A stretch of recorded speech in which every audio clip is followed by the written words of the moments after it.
আমরা ঠাকুর পাঁচালীতে অনেকবার বারে বারে আমরা বলি ত্রিজগতের নামের সম ওষুধ আর নাম, এই তো বাঁচার পথ।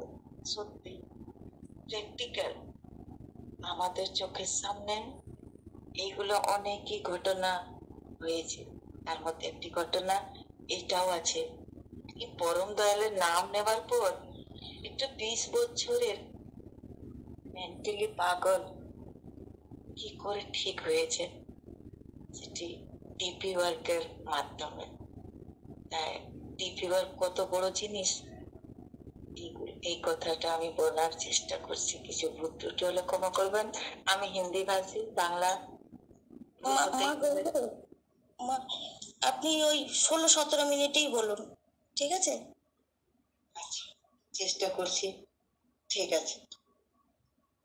আমি এমনি অনলাইনে সৎসঙ্গ একটি রাঁচি গ্রুপে যুক্ত হতাম প্রত্যেক দিন, এখনো চলছে সকাল সন্ধ্যা।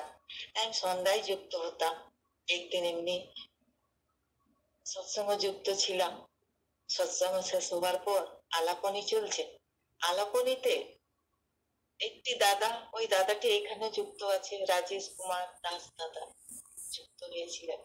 তার দীক্ষা নেওয়া 1-1.5 মাস হয়েছিল। এই দাদাকে জিজ্ঞাসা করছি, অন্য দাদা, রাজেশ দাদা, আপনি কি ইষ্টবৃত্তি ভালো করে পড়ছেন? আপনার তো নতুন, আপনি তো নতুন দীক্ষা নিয়েছেন, 2 মাস ম্যাক্সিমাম হয়ে যাচ্ছে। বলছেন হ্যাঁ পড়ছি। বলছে কটার সময় করেন? বলছে কোনোদিন 10টার সময়, কোনোদিন 12টার সময়, কোনোদিন 2টোও বেজে যায়। তখন আমায় লাগছিল এটাও তো ডিপি বার, যদি দাদা এত দুপুরে বেলা দৃষ্টবৃত্তি করছেন, এটা তো নিতেও নিয়ম নয়। আমি বলে ফেললাম, কেন দাদা, আপনার দাদা যখন দীক্ষা দিয়েছিলেন বলেননি ওখানে ইষ্টবৃত্তি করা যায়? করা উচিত। মা গো, টাইম হয়ে গেলে একটু হ্যান্ড রাইজ করে দেবেন। তখন দাদা বলে ফেলছেন, হ্যাঁ মা, আমাকে বলা হয়েছিল, কিন্তু আমার প্রবলেম আমি জানি। আমি কি প্রবলেম এমনি যে ইষ্টবৃত্তি টাইম টু টাইম করতে পারছে না? তখন বলছেন, আমি 20 বছর থেকে পাগল ছিলাম। বেনারস রামকৃষ্ণ মিশনে অনেক বছর হসপিটালে এডমিট ছিলাম। তারপরে মুজফ্ফরপুর বিহার হসপিটালে এডমিট ছিলাম। তারপরে ওখান থেকে বার করার পর রাঁচি হসপিটালে এডমিট ছিলাম। এই ঘটনা অনেক কিছু বললে ছিল, কি মাথায় ইলেকট্রিক শর্ট দেওয়া যেত, এমন পাগল কি বলবো। তার মধ্যে যখন আমার হসপিটাল থেকে ছাড়া হয়েছে, ডাক্তারবাবু বলেছিলেন তুমি না খেয়ে চলবে, খাবার যদি 1-2 দিন না খাও চলবে, কিন্তু ওষুধ ছাড়বে না। ওষুধ ছাড়লে তুমি আবার পাগল হয়ে যাবে। আর মধ্যে মধ্যে 1-2 বার আবার অমনি করে করে হয়েছিল। কেন কোনো কোনো টাইম বলছিল আমি ওষুধ আনতে পারতাম না, একেবারে টাকার কমি হয়ে পর কিবা আর অনেক কিছু প্রবলেম। ওষুধ ছাড়া হতো, তখন আবার হয়ে যেত। তার মধ্যে 1000 mg পাওয়ারের ওষুধ খাওয়া যেত মাথা শান্ত রাখার জন্য, ভালো রাখার জন্য। আর ঘুম আসার জন্য 500 mg ওষুধ খেত, তবে ঘুম আসতো। ওই জন্য দুপুর 2টোর সময় ঘুম ভাঙতো, কখনো 12টার সময়, 1টার সময়, তখন ইষ্টবৃত্তি করতো। এইগুলো সব দাদা বলতে লাগলেন। তারপরে জানি না আমার পরম দয়াল কি চাইছিলেন, পরম দয়ালের কি ইচ্ছে, কার মুখ দ্বারা কি বলাবেন, এটা আচার্যদের দাদাও বলেন কি ঠাকুর নিজে আসে, কিছু বলেন না, কারো মাধ্যমে পরম পিতা নিজের কাজ করে যান। তা আমি বলে ফেললাম, দাদা অনেকই হলো ওষুধ খায়, আবার ওষুধ খাওয়া ছেড়ে দেন, আমার পরম পিতার ওষুধ খান। বলছে না না না, ওষুধ ছাড়লে আমি তো আবার পাগল হয়ে যাই, আমি আবার মাথা কান ফুটাতে লাগি, আবার ঘরের জিনিস এইদিকে ওইদিকে ফেলাফেলি, আমাকে সামলাবার জন্য অজ্ঞান করে হসপিটাল আবার নিয়ে যায়। আমি অনেকবার আমার এমন করে হয়েছে। আমি শুনে না দাদা, জানি না কেন আমার মনে এটাই আছে, কি যখন নাম করেন তো রাত্রে সব সব খাওয়া দাওয়া করে নাম করতে করতে শুবেন, বিছানাতে গিয়ে পরম পিতার চক্র ফটো নিয়ে নাম করবেন, ছাড়রে মন ভবের বাসা, অজপার নামে করবে নেশা, এই অজপার নামের নেশা করে নাম করতে করতে থাকবেন। আর যখন ঘুম আসবে ঠাকুরকে এটাই বলবেন, ঘুম যদি না আসে পরম পিতা মাথায় হাত দিয়ে দাও, আমি একটু শুতে চাই। ওষুধ না খেয়ে দেখবেন, 2-4 দিন করে দেখুন না, হয়ে যাবে ভালো। দাদা বলছেন হবে কি, আপনি চেষ্টা করুন। ঠিক দাদা বিছানাতে গিয়ে চক্র ফটো নিচ্ছে, মানে 100 to 100% যতটা বললাম দাদা করেছে। সেদিন থেকে ওষুধ ছেড়ে এখন পর্যন্ত ওষুধ না খেয়ে আমি এখন 13 মাস হচ্ছে ওর। এই ঘটনাটা 13 মাস আগের কথা।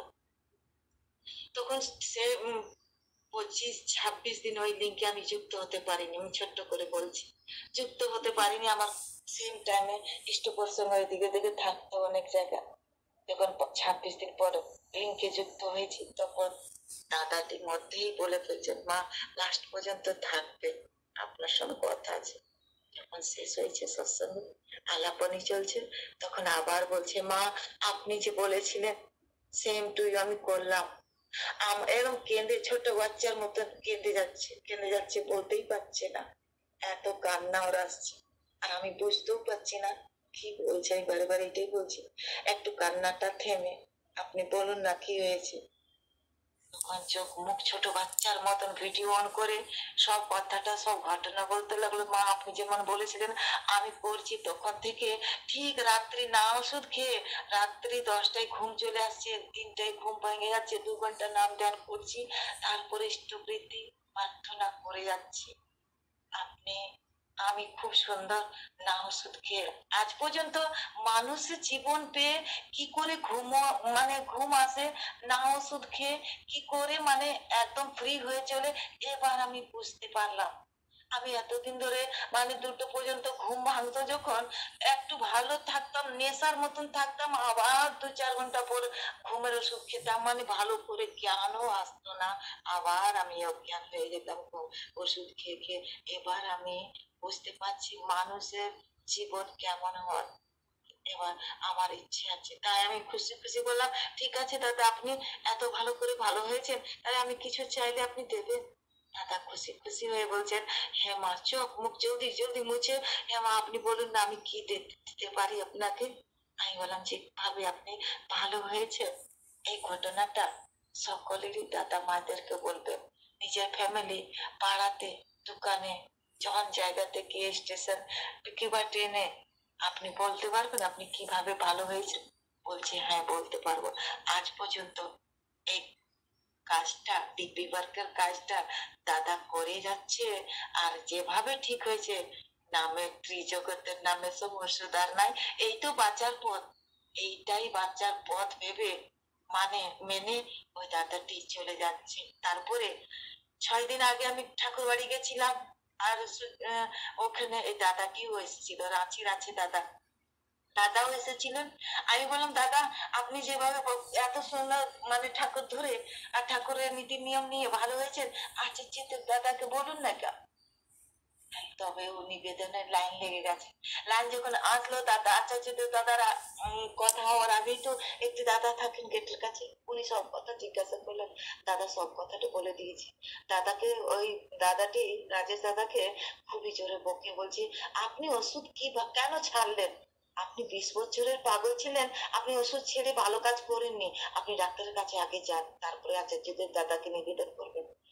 দাদার সাইডে বসেন তো ডাক্তারবাবু, ওইখানে গেলেন, ডাক্তারবাবুর কাছে সব কথা রেখেছেন, আর ডাক্তারবাবু একটা কাগজে সব কিছু লিখে যাচ্ছেন, একদম এক একটা ঘটনা সব কথা লিখলেন। লেখার পর অত ভিড় ডাক্তারবাবুর কাছে, সবার ভিড়ের মধ্যে এক হাতে কাগজ, অন্য হাতে রাজেশ দাদার হাত ধরে আচার্যদেব দাদার কাছে নিয়ে চলে গেল পেছনের গেট দিকে, আর আচার্যদেব দাদার হাতে ওই কাগজটা দিয়ে দিয়েছেন। দাদা খুবই খুশি হলেন, আগে সব কাগজে পুরোটা পড়ে নিয়ে তারপরে সবাইকে দেখাচ্ছেন, দেখুন এই 20 বছরের পাগল নাম ধ্যান করে ঠাকুর ধরে ঠাকুরের ইষ্টবৃত্তি করে ডিপি ওয়ার্কের মাধ্যমে, অনলাইনে ডিপি ওয়ার্ককে কোন মা মানে বলেছে, আর যেমন যেমন বলেছে করেছে, এই মাধ্যমে এই 20 বছরের পাগল ঠিক হয়েছে। এই যে দেখুন। আর দাদা আচার্য দাদা খুব জোরে জোরে হাসতে লাগলেন, মাথা উপরে করে, আবার সবাই দাদা, যত দাদা মায়েরা ছিলেন সকলেই হাসতে লাগলেন। তারপরে বলছে দাদাকে, রাজেশ দাদাকে, এই কাগজটা লেমিনেশন করে ঠাকুরকে যে জায়গাতে বসিয়ে রেখেছেন সেম জায়গাতে এটাও রেখে দেবেন। এটা ঠাকুরের কি বলবো সার্টিফিকেট। এই ঠাকুর তোমাকে সার্টিফিকেট দিচ্ছেন, এই ঠাকুরের আশীর্বাদ ভেবে, ঠাকুরের সার্টিফিকেট ভেবে ভেবে এটাকে খুব যত্ন করে রাখবেন। প্রত্যেকদিন প্রণাম করবেন আর প্রত্যেকদিন পুজো করবেন আর এটা সবাইকে দেখাবেন আর দেখবেন এটাই ডিপি ওয়ার্ক তোমার আর এইটাই পরম পিতার সার্টিফিকেট। আমি আমার টাইম হয়ে গেছে, এই বলে আমি নিজের বক্তব্য শেষ করছি। জয় গুরু, সকলকে জয় গুরু। মা পরম পিতাকে অত জড়িয়ে ধরতে পারি না, এই প্র্যাকটিক্যাল একটা কি বলবো, এই দাদার ঘটনা জন লিঙ্কে বলা যায় সবাই অবাক হয়ে যায়, কিন্তু এই চোখের সামনের কথা। এনার স্ত্রী এখন এখন পর্যন্ত সবাইকে বলার সবসময় বলে কি আমার স্বামী দেবতা ভালো হয়নি তো, আগেও ছিল পাগল, এখনো আছে পাগল। আগে ছিল মেন্টালিটি পাগল, এখন আছে ঠাকুরের পাগল। আগেও পাগল ছিল, এখনো পাগল আছে। দুটোর সময় তিনটোর সময় উঠে চান করে স্নান করে ঠাকুরের কাছে বসে নাম ধ্যান করে, একটা সময় উঠে গান লেখার প্র্যাকটিস করে। এ আবার কেমন মানুষ, মানে আমার স্বামী ভালো হয় ভাবুন। আমরা খুঁজে থাকি, আমরা স্বামী পুত্রকে এমন পাগল বানাবার জন্য কত মাথা খাটায়, তবুও হতে পারে না। ওর স্ত্রী মানে কি বলবো, রাজেশ দাস দাদার স্ত্রী খুবই দুঃখিত। ওর ঠাকুরের দীক্ষা নিয়ে নিয়েছেন, যে সব সময় ঠাকুর ঠাকুর করতে থাকছে। কত সুন্দর। একদিন আমাকে রাজেশ কুমার দাস দাদা ফোন করে বলছে আমার স্ত্রীকে একটু যান বলুন না, যেমন আমাকে ঠাকুর পথে এনেছেন তেমনি আমার স্ত্রীকেও আনার জন্য। আমি যখন বলতে লাগলাম কি কত আপনি ভাগ্যবান যে আপনার স্ত্রী ঠাকুরের পাগল।